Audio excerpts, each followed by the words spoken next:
읽겠습니다. 하나님이여, 주께서 우리를 시험하시되 우리를 단련하시기를 은을 단련함 같이 하셨으며, 우리를 끌어 그물에 걸리게 하시며 어려운 짐을 우리 허리에 메어 두셨으며, 사람들이 우리 머리를 타고 가게 하셨나이다. 우리가 불과 물을 통과하였더니 주께서 우리를 끌어내사 풍부한 곳에 들이셨나이다. 내가 번제물을 가지고 주의 집에 들어가서 나의 서원을 주께 갚으리니 이는 내 입술이 낸 것이요 내 환난 때에 내 입이 말한 것이니이다. 내가 숫 양의 향기와 함께 살찐 것으로 주께 번제를 드리며 수소와 염소를 드리리이다. 셀라. 하나님을 두려워하는 너희들아, 다 와서 들으라. 하나님이 나의 영혼을 위하여 행하신 일을 내가 선포하리로다. 내가 나의 입으로 그에게 부르짖으며 나의 혀로 높이 찬송하였도다. 내가 나의 마음에 죄악을 품었더라면 주께서 듣지 아니하시리라. 그러나 하나님이 실로 들으셨으며 내 기도 소리에 귀를 기울이셨도다. 하나님을 찬송하리로다. 그가 내 기도를 물리치지 아니하시고 그의 인자하심을 내게서 거두지도 아니하셨도다. 아멘. 오늘의 말씀을 통하여서 함께 나누고자 하는 교훈은 우리를 단련하시는 하나님입니다. 가시나무 새를 아십니까? 가시나무 새는 오스트레일리아의 작가 콜린 맥컬로의 소설입니다. 소설 중에 이런 내용이 있습니다. 일생에 단 한 번 우는 전설의 새가 있다. 이 세상의 어떤 소리보다 아름다운 소리로 우는 그 새는 둥지를 떠나는 순간부터 가시나무를 찾아 헤맨다. 그러다가 가장 길고 날카로운 가시를 찾아 스스로 자기 몸이 찔리게 한다. 죽어가는 새는 그 고통을 초월하면서 이윽고 종달새나 나이팅게일도 따를 수 없는 아름다운 노래를 부른다. 가장 아름다운 노래와 목숨을 맞바꾸는 것이다. 가시나무 새들은 왜 가장 날카로운 가시를 찾아 헤매는 걸까? 왜 그 가시에 자기 몸을 찔리게 해야만 할까? 왜 그 가시에서 아름다움과 구원을 느껴야만 하는 걸까? 그에 대해 작가는 말합니다. 그것이 인생이니까요. 살아가는 순간순간 우리는 선택의 기로에 놓입니다. 가시에 찔려 피 흘리는 삶과 상처 없이 살아가는 삶. 우리는 그 두 가지 삶 중에서 어떤 선택을 할까요? 가시나무 새는 그 선택이 어떤 것인지도 모르고 가시나무에 찔려 가장 아름다운 노래를 부르며 죽어가지만 하나님은 인간에게 선택이라는 고통을 주셨습니다. 하지만 영혼의 상처 하나 없이 할 수 있는 사랑이 있을까요? 그게 과연 진정한 사랑이라고 할 수 있을까요? 영혼의 상처 하나 남기지 않는 사랑. 큰 상처 없이 살아간 인생이 과연 치열하게 살아간 인생과 비교해서 가치 있는 인생이라고 볼 수 있을까요? 심장을 바칠 수 있는 사랑이야말로 진짜 사랑이 아닐까요? 내 모든 것을 걸고 선택한 삶이 제대로 사는 삶이 아니겠습니까? 단 한 번도 가시에 찔려보지 않고 그래서 가장 아름다운 노래가 뭔지 모르고 살아온 인생, 이것이야말로 가장 가엾은 인생이 아닐까요? 세상에서 가장 날카로운 가시는 도대체 무엇일까요? 그것은 바로 사람 가시입니다. 가시나무 새는 예수님이고요. 가장 아름다운 가시나무 새의 노래 가사는 아버지여, 저들의 죄를 용서하여 주옵소서. 저들은 자기들의 죄를 알지 못하나이다. 라는 십자가상에서 죽기 전에 하신 기도가 아닐까 생각합니다. 제가 어렸을 때는 가시나무새가 어머니셨고요. 제가 어른이 되었을 때는 가시나무새가 제 아내입니다. 전 항상 가시였던 것 같습니다. 그래서 전 제 딸들이 저에게 가시가 될까봐 걱정이 많았는데요. 시집간 딸들이 지금도 그냥 이쁘기만 합니다. 제가 복이 많은 건가요? 아니면 아직도 제가 인생을 덜 산 건가요? 여러분은 어떠십니까? 여러분은 가시가 된 적이 한 번도 없으십니까? 또는 가시나무 새가 되셔서 노래한 적이 있으신가요? 네, 서론이 너무 길었네요. 오늘 말씀 중에 앞부분의 세 구절을 새번역 성경으로 다시 읽어드리겠습니다. 하나님, 주님께서 우리를 시험하셔서 은을 달구어 정련하듯 우리를 연단하셨습니다. 우리를 그물에 걸리게 하시고 우리의 등에 무거운 짐을 지우시고 사람들을 시켜서 우리의 머리를 짓밟게 하시니 우리가 물속으로 뛰어들었습니다. 그러나 주님께서 우리를 마침내 건지셔서 모든 것이 풍족한 곳으로 이끌어 주셨습니다. 오늘 성경에서 우리는 우리를 시험하시고 단련하시는 하나님을 만납니다. 하나님은 우리의 목숨을 유지시키시고 넘어지지 않도록 지켜주시는 분이지만 동시에 시험하시고 단련하시는 분입니다. 이 시험은 개인적으로도 오고요. 공동체적으로도 오고요. 국가적으로도 옵니다.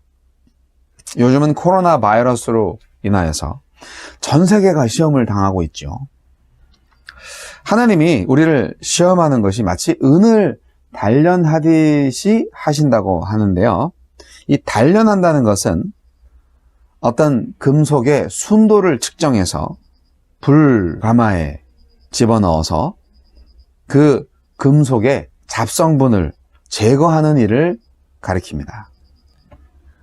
고대에 은은 진귀한 금속이었습니다. 구약 성경의 예언서와 지혜서에서 사람의 마음을 단련하는 것을 은과 금을 정련하는 과정에 빗대곤 했습니다. 특히 많은 금속 중에 은은 순수하다고 인정을 받기까지 계속적으로 거듭거듭 연단을 필요로 한다고 합니다. 시험과 단련의 이유는 더러운 것을 제거해서 불순물 없이 깨끗하게 만들기 위함입니다. 시편의 저자는 이스라엘 백성을 특별한 연단이 필요한 은으로 비유함으로써 이스라엘이 하느님의 각별한 관심의 대상이었고 그래서 연단이 꼭 필요했음을 말하고 있습니다.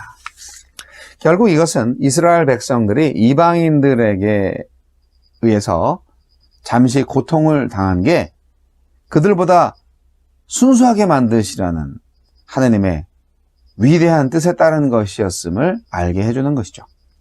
그래서 결과적으로 그와 같은 일시적인 고난은 이스라엘 백성들에게 오히려 커다란 유익이었음이 분명합니다.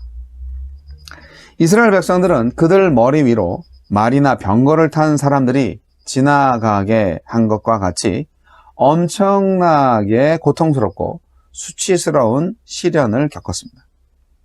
불과 물은 고통스럽고 위험한 환난을 상징합니다. 이스라엘 백성들의 시련은 그들의 생명을 앗아갈 만큼 심각한 것이었음을 보여줍니다. 시련을 당하는 동안 이스라엘 백성들은 자유를 속박당하였을 뿐 아니라 심한 굶주림의 상태에 있었을 것입니다. 하나님은 충분한 연단의 시기를 지났을 때 주권적으로 역사하셔서 그들을 구원하시고 풍성히 채워주셨습니다. 시련을 겪는 동안 이스라엘은 더욱 강렬한 열정으로 하느님의 보호와 임재를 갈구하게 되었고요. 또 지난날의 허물과 죄악을 회개하게 되었습니다. 성도에게 환난은 이렇게 때로는 죄에 대한 징계의 수단이 되고 때로는 보다 성숙한 신앙 인격을 연마하게 되는 방편이 되기도 합니다. 야고보서에 유명한 말씀이 있죠. 야고보서 1장 2절로 4절 말씀. 내 형제들아 너희가 여러 가지 시험을 당하거든 온전히 기쁘게 여기라. 이는 너희 믿음의 시련이 인내를 만들어내는 줄 너희가 알미라. 인내를 온전히 이루라. 이는 너희로 온전하고 구비하여 조금도 부족함이 없게 하려 함이라. 자, 그러면 오늘날 코로나 바이러스가 전 세계에 휘몰아치고 있는 이때 우리는 이 팬데믹의 시련을 통해서 무엇을 배워야 할까요? 하나님은 우리에게 과연 무엇을 기대하실까요? 일단은 먼저 감사해야죠. 주님, 코로나 바이러스로 고통받게 하심을 감사합니다. 이런 기도가 나오는 게 정상적인 그리스도인의 반응입니다. 자, 팬데믹 시대에서 저는 한 4가지 정도의 사명을 생각해 보았습니다. 첫째, 가정에서 예배하라는 것입니다. 로마서 12장 1절에 너희 몸을 하나님이 기뻐하시는 거룩한 산 제물로 드리라. 이는 너희가 드릴 영적 예배니라 말씀하셨습니다. 원래 초대교회 성도들은요, 예배가 삶이 되고 삶이 예배가 되는 삶을 살았습니다. 우리 몸이 거룩한 산 제사가 되는 것이 바로 예배입니다. 삶의 예배가 안 되는 분들은요, 예배당에서 아무리 거룩한 척해도 소용이 없는 거예요. 하나님께서 그 예배를 인정하지 않으시니까요. 하나님은 영과 진리로 예배할 때가 온다고 말씀하셨고 지금이 바로 이때라고 말씀하셨습니다. 하나님은 예배를 원하시는 게 아니라 예배자를 원하세요. 예배의 주체이자 예배에 있어서 제물이 바로 신자 자신이니까요. 우리는 예배당이 아니라 가정에서 예배할 수 있기에 가정에서의 예배를 더 충실하게 할 수 있도록 애써야 합니다. 두 번째로 교회에 주어진 테크놀로지를 최대한 이용하라는 사명을 받습니다. 요즘 기술이 많이 발달해서 사람들끼리 직접 만나지 않고도 의사소통을 할 수 있는 방법이 많아요. 특히 요즘은 유튜브 시대라고 하지요. SNS, 즉 소셜 네트워크 서비스에 적극 의존하는 시대라고 합니다. 요즘 사람들요, TV나 신문, 라디오 이런 거 이용 안 한 지 오래됐어요. 아침에 눈 뜨면 유튜브 보고요. 밤에 눈 감을 때까지 유튜브를 본대요. 페이스북과 인스타그램도 잘 이용하지요. 교회는요, 이제 선택이 아니라 필수적으로 유튜브를 통해서 복음을 전하고 SNS로 소통해야 할 사명을 받았다고 저는 생각합니다. 여러분, 카카오톡으로 열심히 복음을 전하시고 소통하시고 교제를 나누시기 바랍니다. 세 번째로 우리는 이 시대에 기도해야 합니다. 코로나 시대는 교회에 주어진 기도 실험의 최적기입니다. 교회는 주님 안에서 소금과 빛으로 우뚝 서 있어야 합니다. 그래서 교회가 주는 희망을 사람들이 볼 수 있어야 합니다. 우리를 핍박하는 사람들이 우리에게서 모든 것을 빼앗아가도요, 우리가 기도하는 것을 막을 수는 없습니다. 성경이 없어도, 찬송가 책이 없어도 우리는 기도할 수 있습니다. 하나님은 우리의 기도를 듣기를 좋아하십니다. 사실 기도는 일방통행이 아니라 하나님과의 대화죠. 하나님은 특히 의인의 기도, 믿음의 기도에 반드시 응답하십니다. 기도할 수 있는데 왜 걱정하십니까? 기도할 수 있는데 왜 염려하십니까? 코로나 시대 여러분 모두 기도의 용사들이 되시기를 기도합니다. 하나님의 인자하심과 신실하심을 믿고 전심으로 부르짖으시기 바랍니다. 그리고 마지막으로 선교적 교회가 되어라는 사명을 받았다고 생각합니다.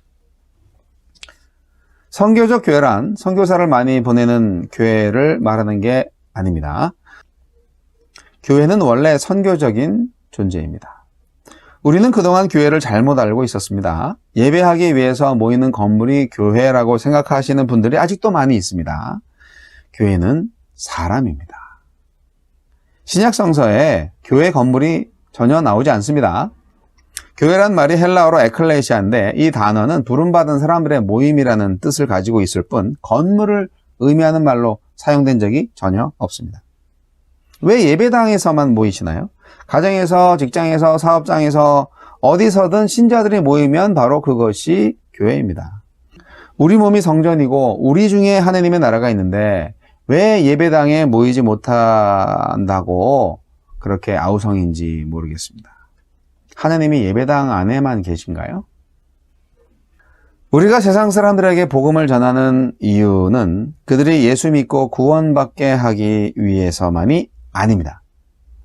우리가 불신자에게 복음을 전하는 확실한 이유는 그들이 하느님을 몰랐던 자신의 죄를 깨닫고 하나님의 아들 예수를 구세주로 믿고 구원받고 하나님을 예배하게 하기 위해서입니다.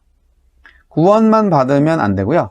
예배할 수 있는 데까지 이끌어야 합니다. 선교의 목적은 바로 예배입니다. 오늘날 그리스도인의 신앙을 무엇으로 증명할 수 있겠습니까? 단순히 주일날 교회에 가서 예배를 참석하는 것으로 믿음 있는 사람이라고 그리스도인이라고 증명할 수 있는 시대는 이제 지났습니다. 왜냐고요? 한국에서 지금 코로나 방역 대책 4단계예요. 그래서 수도권 지역 교회는 예배당 정원 10%밖에 모이지 못합니다.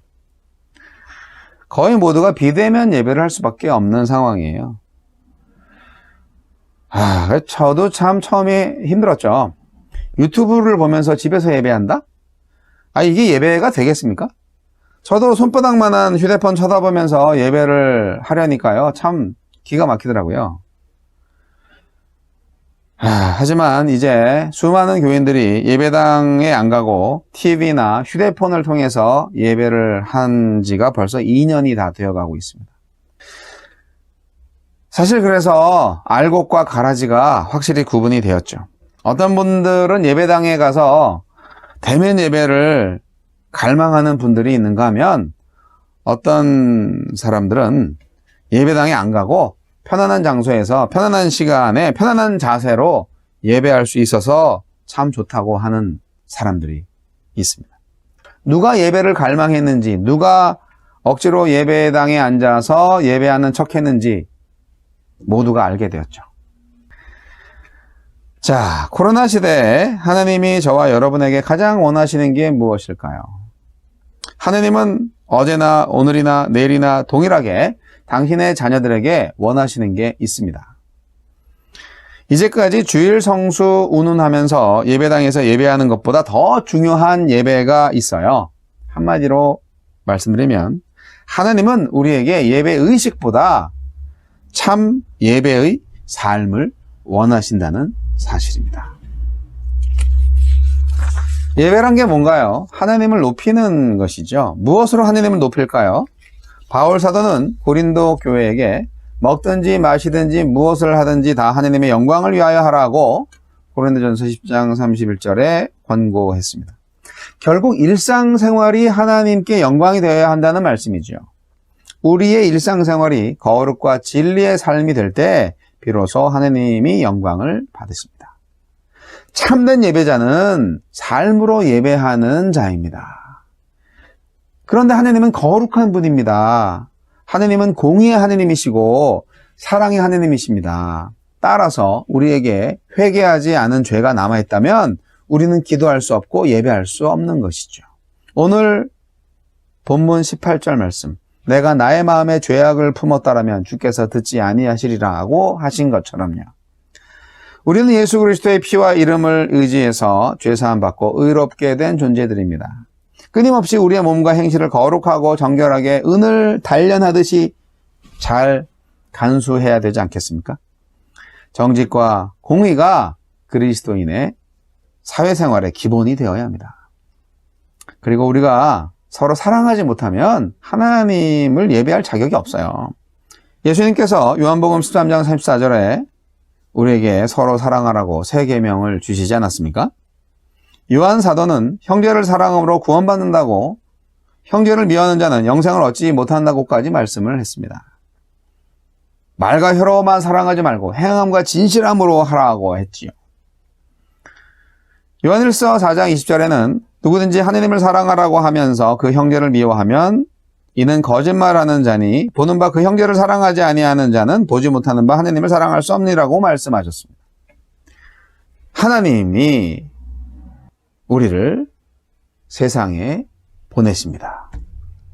우리는 보냄받은 자들입니다. 요한복음 20장 21절에 아버지께서 나를 보내신 것 같이 나도 너희를 보내노라 하고 말씀하셨는데요. 이 말씀은 부활하신 예수님께서 제자들한테 당신의 못 박힌 손과 창에 찔린 허리를 보여주시면서 말씀하시는 거예요. 우리는 세상에 파송받은 교회입니다. 결론의 말씀을 드리겠습니다. 우리가 바로 예배하는 교회요, 선교적 교회입니다. 세상 사람들한테 여러분의 고난의 상처를 보여주세요. 여러분 각자의 십자가에서 그리스도와 함께 죽었다가 부활한 몸을 보여주세요. 여러분의 손에 못 박힌 자국 없으세요? 여러분의 옆구리에 창 찔린 자국 없으세요? 여러분의 등허리에 채찍 자국 없으세요?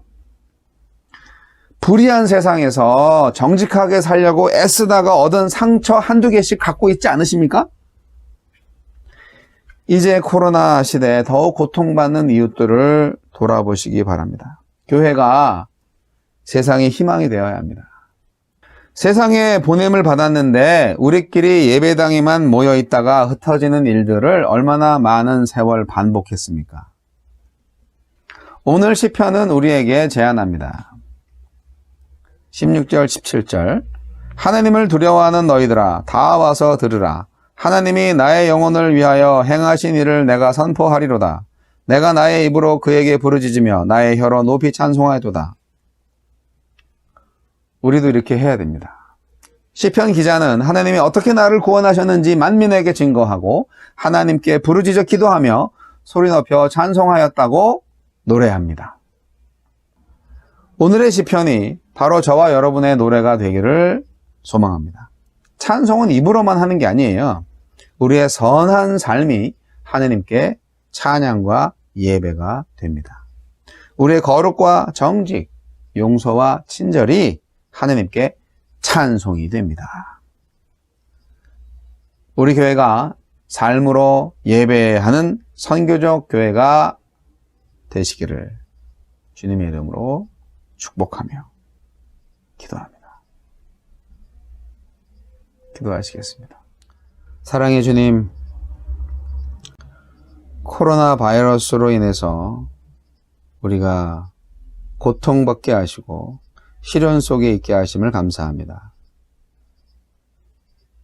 우리가 지금 인내를 배우고 소망 가운데 하나님께 더욱더 기도하게 하심을 감사합니다. 찬양받게 합당하신 주님, 더욱더 하나님의 진리와 생명이 솟아나는 교회가 되게 하여 주옵소서. 삶이 예배가 되고 예배가 삶이 되어 우리 모든 성도들이 참 믿음으로 오직 삶 속에서 예배함으로 선교적 교회가 되는 역사가 있게 하여 주옵소서. 우리의 선한 삶을 통하여서 많은 이웃들이, 많은 믿지 않는 사람들이 하나님을 찬양하게 하소서.